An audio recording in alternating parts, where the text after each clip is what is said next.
Mabuhay! Welcome sa episode ng Saints and Beliefs. Sumasampalataya naman ako kay Jesucristo, isang anak ng Diyos, Panginoon nating lahat. Si Jesucristo ay ang pangalawang persona ng banal na Trinidad. Siya ay totoong Diyos at totoong tao.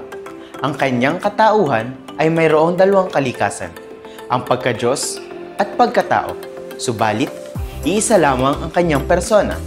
Ang kanyang pagka-Diyos ay walang hangganan at hindi kailanman inilikha.